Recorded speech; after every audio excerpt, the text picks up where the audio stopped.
Clock in, clock in. Black Gotta just walked in. Team Black Gotta stand up, man. Yo, we back with another video with the murder trial of Foolio. Alright, so guys, we are back with another trial video, man, and this is the Foolio murder trial. Now, we got a very important factor of this whole Foolio case, right? And she go by the name of Alicia Andrews. The reason she's a very important factor to the situation is because the moment we seen Alicia was arrested for this situation and they obviously had evidence against her, we already knew she would be the reason the boat would definitely sink. Now, I honestly think these boys have literally zero chances of overcoming this situation due to the fact some people is already fried in this situation and the rest of them are just waiting for their trial to take place. And Alicia Andrews is actually one of them. She done tried so many things to get herself out of this situation. It's crazy. She even told the courts she was pregnant. His status for everybody, but it will be a pretrial conference.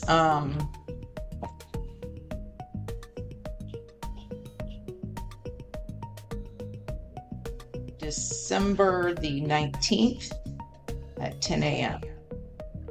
Your Honor? Yep. If I may, I just want to notate on line court because we see I'm new to this from first appearance. My client actually is pregnant, so that's another reason why there's certain decisions. When is she due? She's due February 15th, 16th. Okay. So just for your record. Thank you. Noted. Now, I don't know why some females do things and they think that their femininity can get them out of the situation. Like, you should have been using your femininity from the jump. You should never even been involved in the situation, let alone pulling up to McDonald's to get you a McDouble, McChicken, whatever you got before the murder of Foolio took place. Like, there's no way she could take herself out of the situation, so she has to try her hardest to remove herself from being guilty of setting it up and making the decision to ultimately take Foolio's life. Now, this video we about to dissect right now is the state versus Alicia Andrews lawyers, and now her next plan to maneuver out of the situation is by completely putting the whole blame on her baby daddy.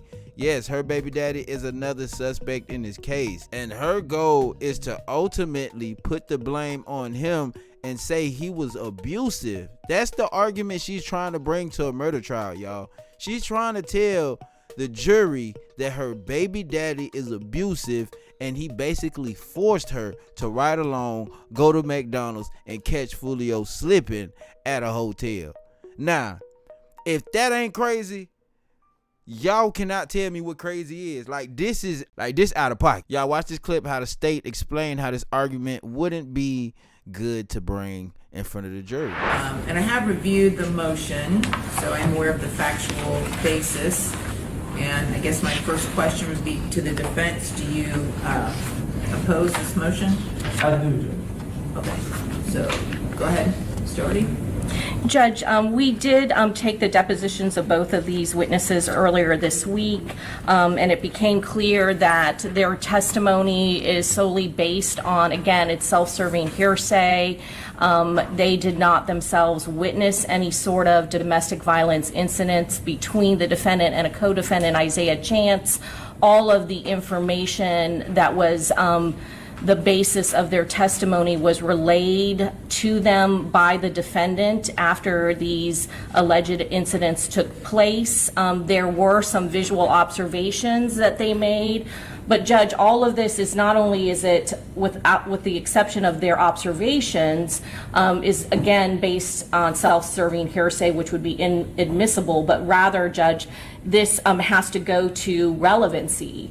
This is a case where the defendant and all of the co-defendants are charged with first-degree premeditated murder and conspiracy to commit first-degree premeditated murder, and any sort of facts or instances having to do with this defendant and the co-defendant regarding domestic violence simply is not relevant in this case. The only possible defense that could possibly go to is duress, And Florida, the law is clear. There is two Florida Supreme Court cases. There are district court cases that are on point that says in a intentional homicide, first degree premeditated murder, we're not talking about felony murder here, duress is not a defense. So why any sort of prior domestic violence instance between this defendant and one of the co-defendants who she was dating at the time would have any bearing to any material fact in this case? It doesn't. So I don't see why they should be able to elicit. That would only serve to confuse the jury. It's highly prejudicial, and it has no bearing to any material fact at issue in this trial, Judge. Boy, you heard the state loud and clear. She had to say, nah, that ain't got nothing to do with this case, boo-boo. Like, you is not finna run away from what you were extremely guilty of by trying to make the jury feel sad and bad for you. You already done did the pregnant thing. Now you're claiming that you were in a domestic violent situation where somebody forced you to do those things you did. Now that is tough. That's real tough. Do I feel bad for anybody who is forced to do certain things? Of course. But you had a lot of time to call the laws on your baby daddy. Sorry, you had enough time to call law enforcement before they caught you guys. And as a matter of fact, they caught you guys in the house together. I know you lying. The issue is relevancy, and according to the statute 9401, any relevant evidence is evidence that tends to be a fact, material fact more or less likely. In this case, the state is obviously charged with first degree premeditated murder. So state of mind is going to be relevant in this case. And state of mind is definitely relevant in first degree murder cases. Case law that I'll cite, Gerganis versus State, 451, Southern 2nd, 817, at page 822. It's a Florida Supreme Court case from 1984, which states that to convict an individual of premeditated murder, the state must prove, among other things, a fully formed conscious purpose to kill, which exists in the mind of the perpetrator for a sufficient length of time to permit reflection, and in pursuance of which an act of killing ensues. Obviously, this element includes the requirement that the accused have specific intent to kill at the time of the offense. So when specific intent is used or is an element of the crime charge, the case goes on to say that evidence, and it says evidence of voluntary intoxication because this case is about voluntary intoxication, but then it says, or for that matter, evidence of any condition relating to an accused's ability to form a specific intent is relevant. And so we're arguing here that the state of mind comes in when the state argues that Alicia Andrews' motive and intent to kill was based off of this gang beef back and forth, and also when the state argues that there are actions that Alicia Andrews took that represent or can be interpreted as actions to prove intent or motive to conspire with her co-defendants or to kill Charles Jones. So to rebut that argument and that evidence, we should be allowed to put forth evidence of what Alicia's true motives and intent were. That's her state of mind again. That's why it's relevant. And then also there's other case law, Roundtree versus State 113. This is a Supreme Court of Florida case. So the citation is different because it's from 1934. I'll just say it. 113, Florida 443 at page 447, and it's 152, Southern 20, comma 21. In that case says it has never been held that the defendant's privilege of becoming a sworn witness in his own behalf, in this case in her own behalf, has deprived, although subject to cross-examination on his testimony, has deprived the defendant of his right to detail facts which tend to throw light on his own motives and individual intent in being found in a particular situation or in doing a particular act when such motive or intent has been put first, put in issue by the prosecution.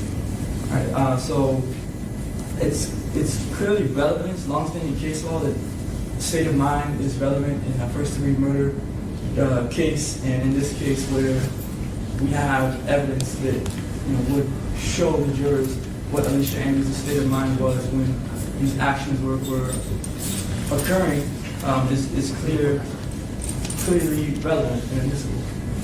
Well, wouldn't her state of mind as being a victim of domestic violence, particularly a victim of domestic violence by Mr. Chance, co-defendant, wouldn't that only be relevant to a duress defense? No, I mean, it could also be relevant to a duress defense, but it's relevant in this case to the intent element of the charge. It could also, I mean, if duress was a legitimate defense, if we could get a jury instruction to duress on this case, then yes, it would be relevant to duress and to intent. But it doesn't. So basically what the state had to say back to what he was saying is, you cannot do that for this particular situation, and it wouldn't even make sense for you to bring it up, which me personally, I agree with what the state is saying. What does that have to do with the fact that this happened? What does that have to do with it? That's a whole different story. And the judge also was confused as to why it was so important for him to want to bring that to court as well. So she had this to say. And I agree with what the state is saying as it relates to a duress defense and a duress instruction. We're not asking for a duress instruction, and we're not putting this in for the purpose of proving a duress defense. Well, then what in the world would it be relevant to? That's the thing I don't understand the relevancy then. Because if you're not arguing defense, what does it matter if her co-defendant committed domestic violence against her? So why is that relevant? I'll proffer at least one fact in this case. So in this case, the state will put on evidence that Alicia Andrews gave Isaiah Chance, her cell phone so that either he could conceal his identity or that she could help him commit the crime in this case. And the past incidents of domestic violence, I'll proffer to the court, is that situations where Alicia Andrews was forced to give her phone over to Isaiah Chance, was beat, was dragged, sometimes even sort of like kidnapped in his home for not giving up her phone and for texting other individuals on her phone, right? And so in this case where the state is saying, hey, she gave up her phone willingly, she gave up her phone for the purpose of planning this, or helping to plan this murder, it's not the case. Her intent for doing that, her motive for doing that is completely different, right? And it's the past, the domestic violence and the past facts that I just proffered to the court that would shed light on why she's in a position where she feels that she has to give up her phone or can't leave and turn around and go another way because she's been abused by this individual in the past. And likely, if she doesn't comply with what he's saying, the same thing could happen to her in this situation. So, well, wouldn't she have to testify for any of that to come in? She would. Okay, so here's what I'm going to do. At this point, I'm going to grant the motion without prejudice. Okay, so regards to the motion for order in limine, you all are not to get into any prior incidents of domestic violence between the defendant and as Isaiah Chance, her co-defendant. However, if it appears to you that you think it's now relevant, we just need to talk about it before you get into it. Okay, so I'm granting the motion without prejudice to review it. With regards to the motion to strike the defense witnesses, I'm going to reserve ruling on that. I'm not just going to strike them at this point, but again, before you were to call them as witnesses or even discuss what their testimony might be in front of the jury, you can't do that until you've gotten permission from me. However, I do think, do you have a defense witness list other than just these two witnesses? We have a cell phone expert. Okay. That we listed, and that's it. That's fine. Because when we're doing jury selection, I'm going to ask you to identify any potential witnesses. So go ahead and include the names of these two witnesses on your list, just to make sure that none of the jurors know any of your defense witnesses. But again, we're doing this with the understanding that they're not going to testify, you're not going to discuss what their testimony would be unless you've asked me to revisit this and I have told you, yes, this is now admissible. Then her lawyer proceeds to say it's not fair, the fact that she can't bring up these situations in court when she has to be able to voice why she wasn't able to do these things, why she wasn't able to call, why she wasn't able to get away from him. And I also want to add to my argument. The state, back in December, they filed a motion in limine to get into a bunch of evidence about different gang wars and beefs in Jacksonville, and they said that was relevant to prove motive and intent as to Alicia Andrews, who's not in a gang, he's not even affiliated with a gang, according to their own witnesses and their own detectives. And that was somehow relevant to Alicia's state of mind. Something that has nothing to do with her, really has something to do with her co-defendants, and somehow that is relevant to her state of mind. But here the state is arguing that things that have actually happened to her and reasons as to why she may have been in the position that she was in are not relevant to her state of mind, but yet something that happened years prior, something that has nothing to do with her, is relevant. So, I mean, it seems unbalanced. If we're going to have a trial and there's going to be evidence put forth about all this stuff, and Alicia Andrews can't talk about why it is that she was in a position, she was in a car with an individual, why she was giving up her phone, why she may have been outside of a club with an individual, why she didn't call the police, and all these different things. If she can't talk about that, it just seems to me as to be unfair. All right, so ultimately, the judge denied them to be able to use that particular information in front of the jury, but one thing she did kind of allow them to be able to ask the jury is if they ever been a victim of domestic violence. Now, although that ain't completely pointing out her situation, it can make the jury kind of think and look like, hold up, yeah, she may have been, used to act in this situation. But listen. I just want to make sure that both sides have the ability to be very thorough with any potential jury panel members. And I don't really see the prejudice to the state if just generally speaking, because you're going to be talking to these jurors about if they ever been a victim of a crime, have you ever been accused of a crime, and I don't think there's any prejudice to the state if you're allowed to more specifically get into, and just while we're discussing it, because this is a murder charge, it's a crime of violence, have any of you ever been accused of or have been a victim of domestic violence? I really don't see the prejudice to the state during jury selection. Your Honor, if I could suggest if that inquiry is allowed, and I understand the court's ruling, that it not be stated to the jury that an issue in the case. Correct. So I agree with that. Okay, that's fine. All right, so y'all, that's about it with that right there. Y'all let me know how y'all feel about it in the comment section below. But dang, Alicia Andrews is literally trying everything she can to get out of this situation, even if that is taking the father of her child all the way down. Like, not only did he do it, he made me do it. Y'all let me know how y'all feel about this in the comment section below. We kind of knew this was going to happen before the case even started, but I still want to know what y'all think.